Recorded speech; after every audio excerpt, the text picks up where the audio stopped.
Hello, St. Matthew Church. So this past Sunday, we had a confirmation seminar in the parlor Sunday morning on the Old Testament, and some of you were able to be there, and some of you were not. Some of you had other things to do on a Sunday morning other than be in a seminar to hear about the Old Testament. I'm shocked. I'm amazed. I'm surprised. I'm hurt. And I'm kidding.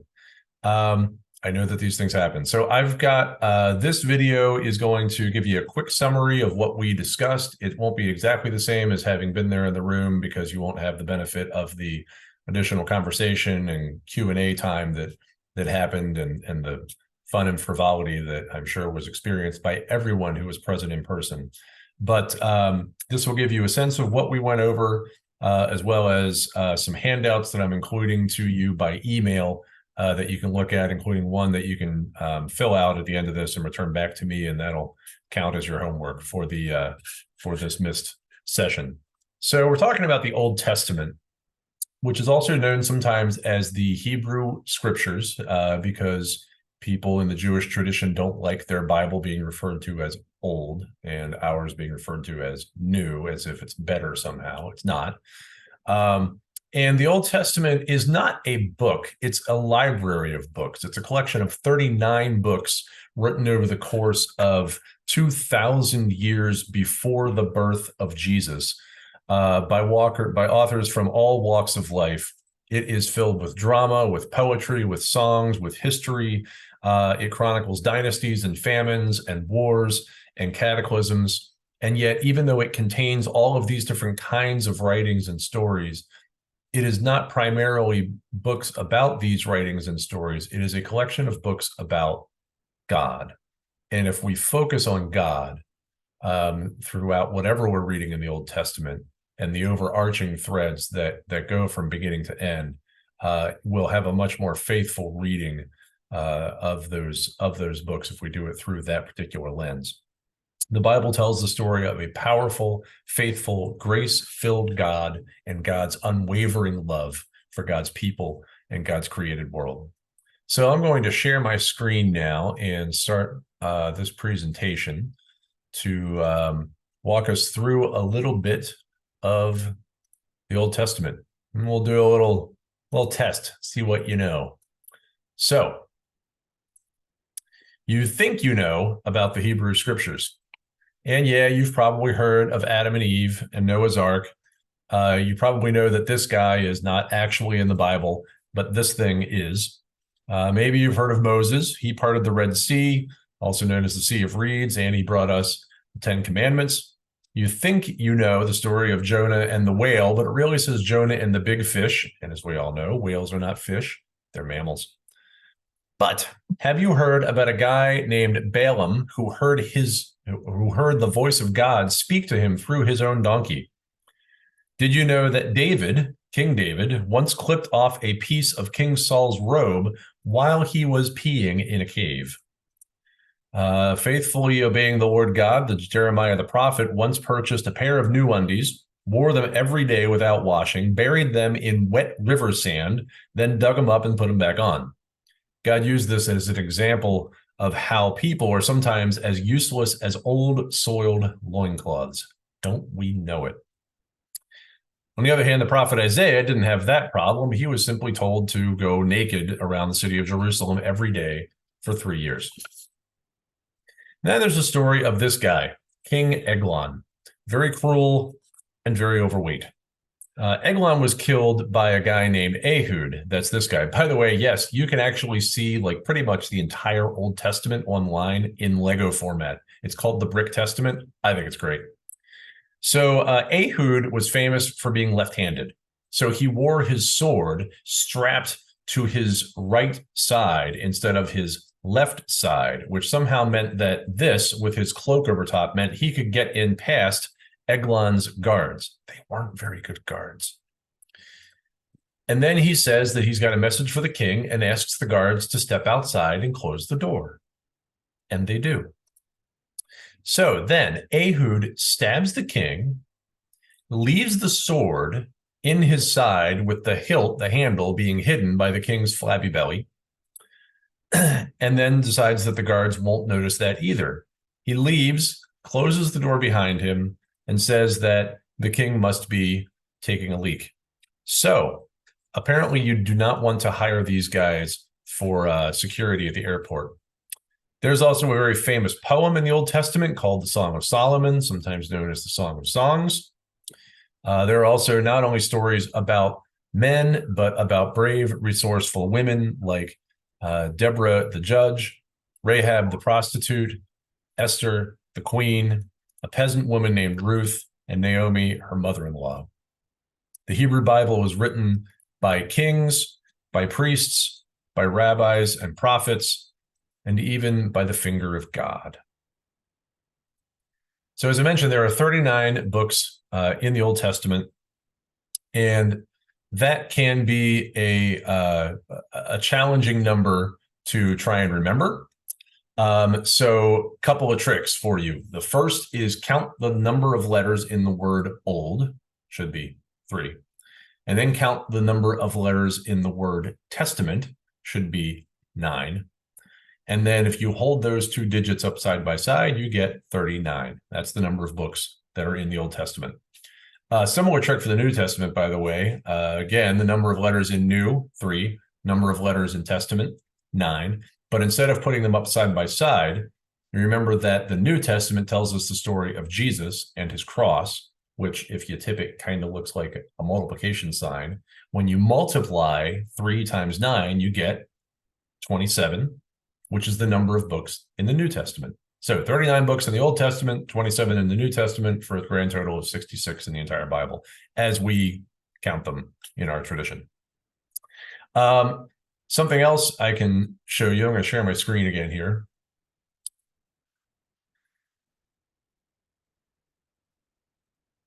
Okay.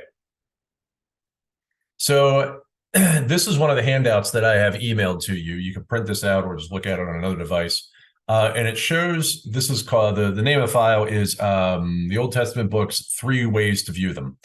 And the column on the left shows just the names of all the Old Testament books in order, in canon order, we call it. A canon is just a fancy literary term for a collection of books, not a thing that shoots projectiles.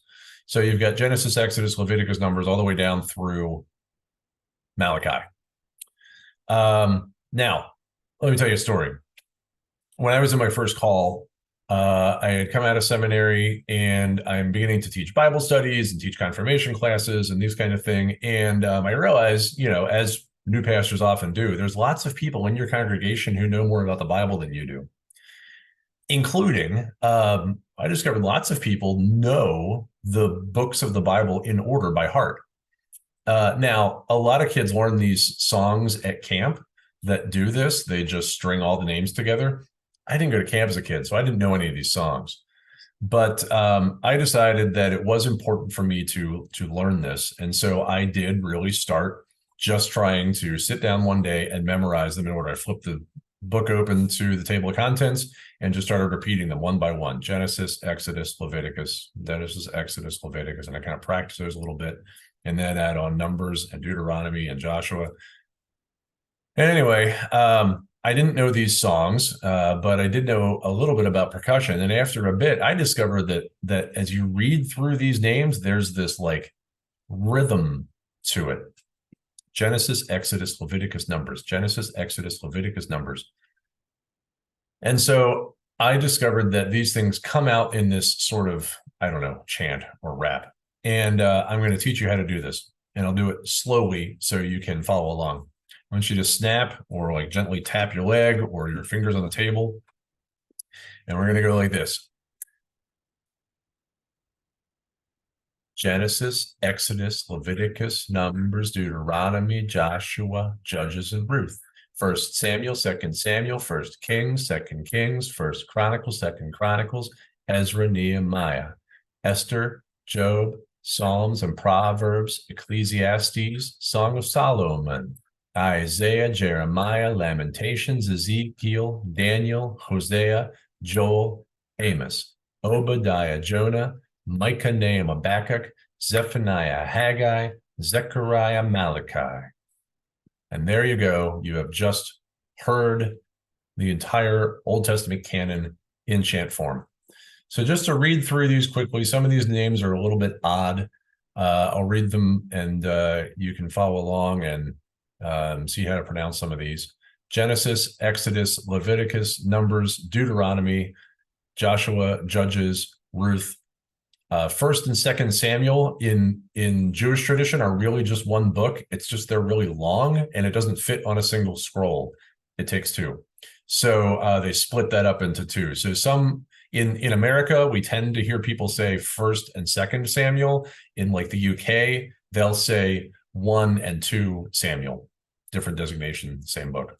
So First and Second Samuel, First and Second Kings, First and Second Chronicles, and then the books of Ezra and Nehemiah, Esther, Job, not Job, Psalms, not Psalms, Proverbs, yeah, you do say the P in that one, Ecclesiastes, Song of Solomon, aka Song of Songs, just depending on what translation you're looking at, Isaiah, Jeremiah, the book of Lamentations, which is attributed to Jeremiah, which is why it comes after him, Ezekiel, Daniel, Hosea, Joel, Amos, Obadiah, Jonah, Micah, Nahum, Habakkuk, my favorite name in the Old Testament, Habakkuk or Habakkuk, you'll hear people say sometimes too, Zephaniah, Haggai, Zechariah, and Malachi, unless you want to think of the Old Testament as being written by the Italian prophet Malachi. That's fine.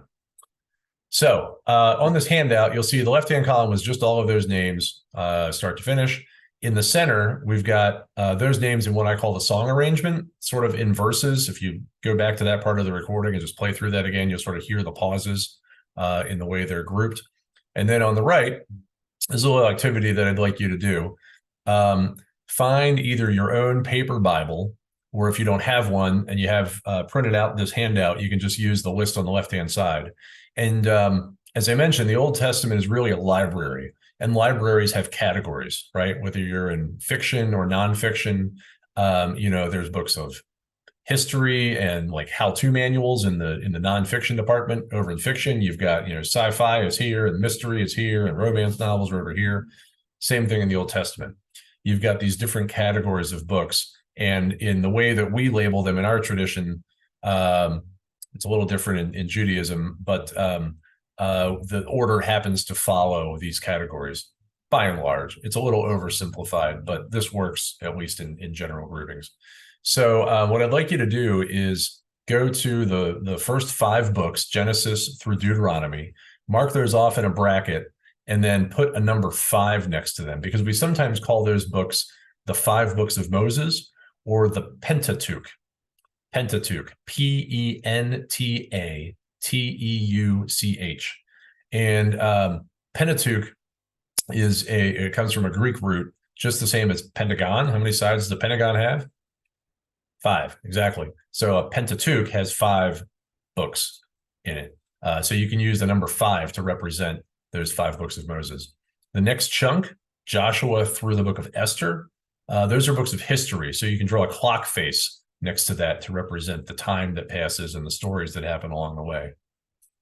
Then there are books of poetry and wisdom. This is a short category. It's just Job through Song of Solomon. Wisdom, sometimes people think of I have an idea, and they draw a light bulb. So you can draw a light bulb next to those to represent the wisdom that these books have to share. And then the final section are the prophets. Some of these books are very long. Some of them are very short. They're the major prophets, minor prophets, and the book of Lamentations is in there also. So this is Isaiah through Malachi. And because prophets in the Bible, prophets are not about predicting the future. They are about sharing the word, somebody else's words on their behalf. And in the case of the Bible, those words are from God. So the prophets are people that are telling people God's messages. We're sharing the word of God that has come to them. And so since they're always trying to get people's attention, you can use a megaphone to represent those books, Isaiah through Malachi.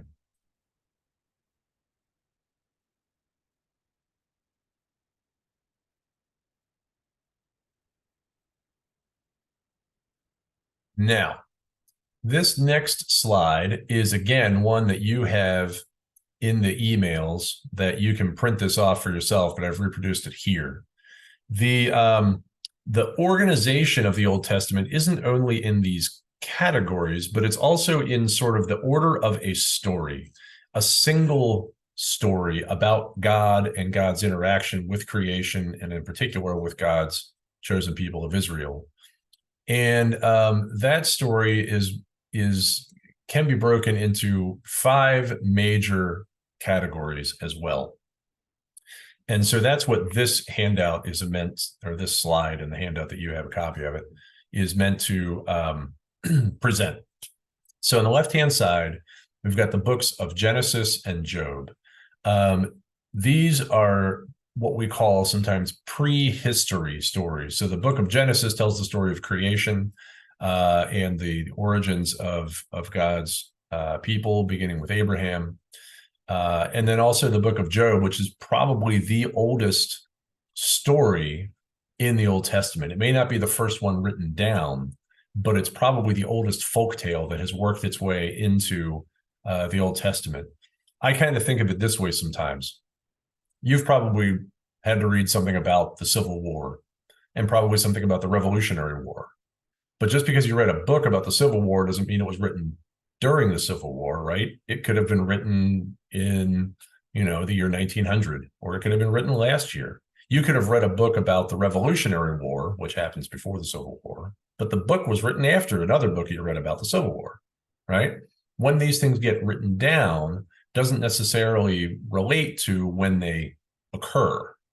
So same thing with the Old Testament. There wasn't anybody present to witness creation, but eventually somebody heard these stories and passed them on, and eventually they were written down.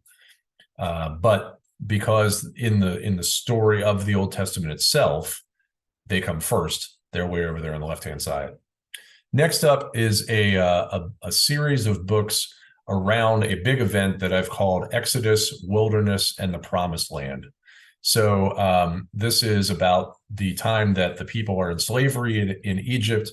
They're liberated from that slavery, and then they spend quite a bit of time sort of A, wandering around in the desert, and B, trying to get to this promised land that God has promised to them, and C, lots of key interactions with God that have to do with carving these people out as a new society, all right, with a particular relationship with the Creator.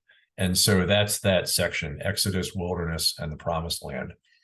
As that winds up, we get into what is considered sort of Israel's heyday, the golden age, the time that everybody is most nostalgic about throughout the entire Bible and would like to get back to. It's when King David was on the throne and his son Solomon. And then after that, everything kind of went. So those books are 1st and 2nd Samuel, 1st and 2nd Kings, Ecclesiastes, Song of Solomon, and Jonah.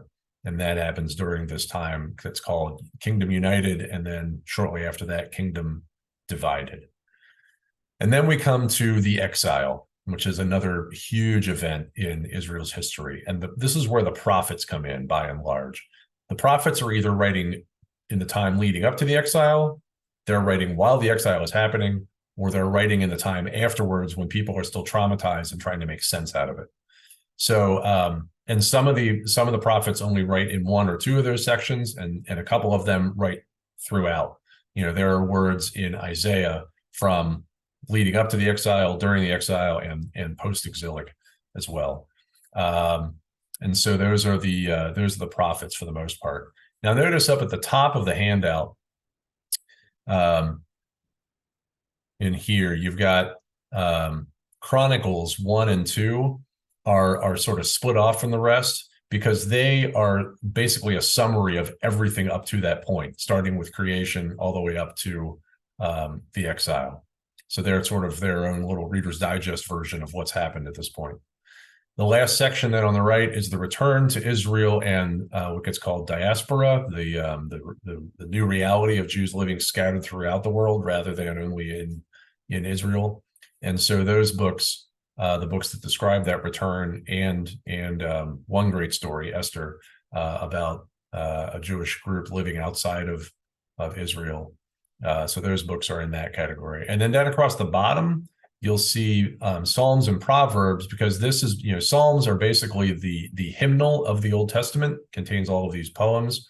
and Psalms, which are meant to be used in worship for different occasions. And then Proverbs really is just a collection of trite sayings, bits of wisdom. And so they apply to all of the Old Testament and get used throughout the story of the Old Testament. And so that's why they're their own separate little group down at the bottom of the page.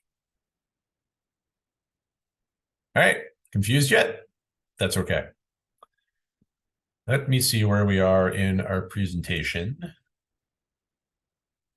Okay, the last bit that I have for you is for you to take out the handout called Old Testament Sampler, print that out, and then based on what you've seen in the video so far, look up each of these sections. There are, I believe, 6 of them. 1, 2, 3, 4, 5, 6 bits of scripture taken out of the different sections and the different categories of Israel's history and of the Old Testament.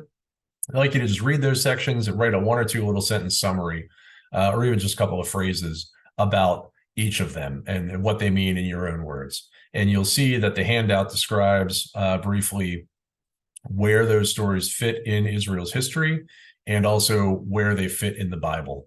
So you can note those categories in action as well. That's really it. Fill that out and either scan it and email it back to me, or just drop it in my mailbox at the church one day, or hand it to me after a service when you're here. And we will consider you all caught up on the Old Testament seminar. Thanks a lot. Take care.